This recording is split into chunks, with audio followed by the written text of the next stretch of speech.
Okay, let's get started. Thank you for having me today. I wanna appreciate all of you for taking the time to come here. Let me introduce a bit about myself. I'm Liu Yifei, majoring mechanical engineering. And before we begin, I would like to ask, do you still believe there's still a thread of hope if you are diagnosed with terminal disease? Or would you rather go begging a doctor for ending your life to get rid of the tremendous pain forever?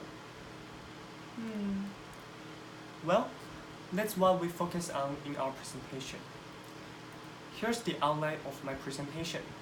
In the beginning, I'll briefly explain what euthanasia is. Then I'll delve into the documentary, Simon's Choice, to see how he valued his life when he was diagnosed with terminal illness. Finally, I'm gonna analyze the debate between two sides of advocates.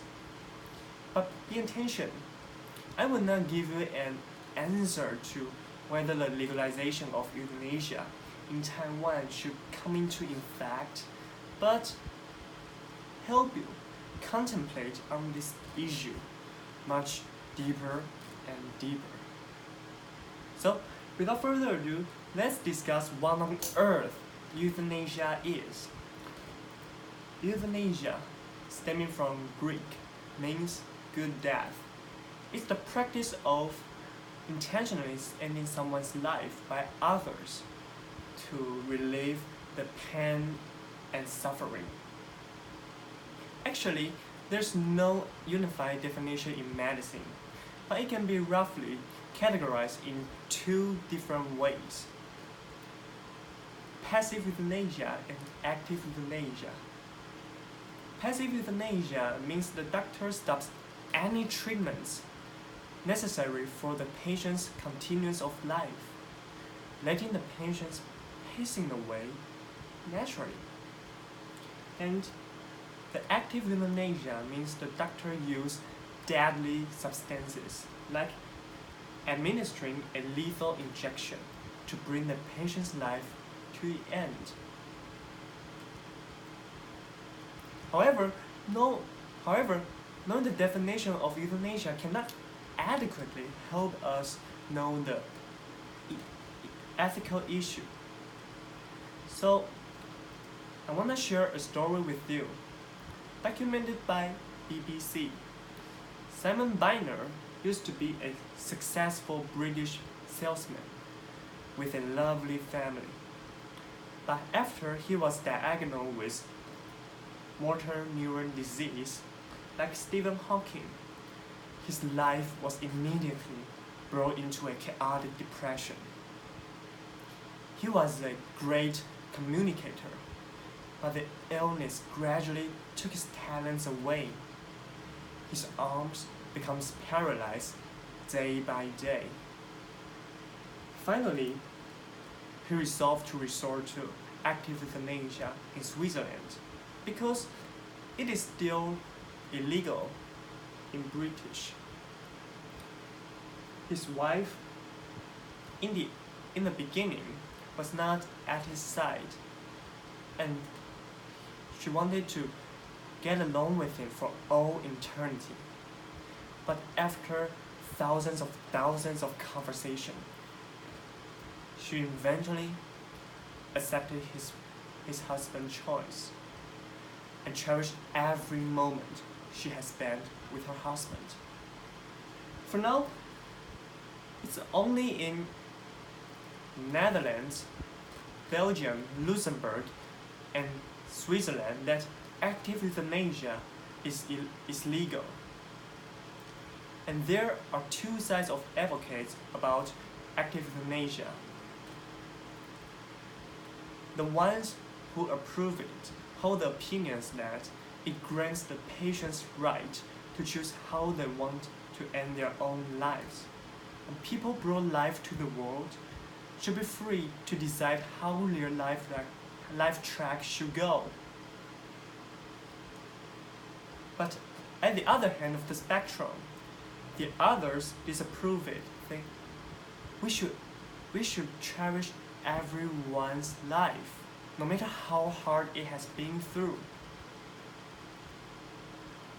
According to a poll in 2017 in Taiwan, over 92% of citizens agreed with the legalization of active euthanasia, and most of them thought of euthanasia as one of the most appropriate ways to ending someone's life.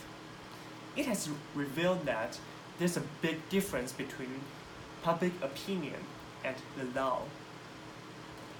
By probing into a series of discussions about active euthanasia and other euthanasia, I don't want to give you guys any answers or constructive suggestion because it is everyone's lifetime personal issue.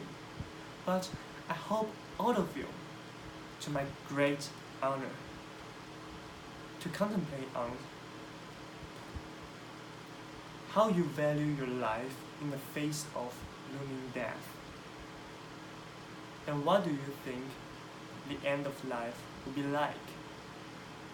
Is it unbearable pain or agony, or passing away without feeling anything?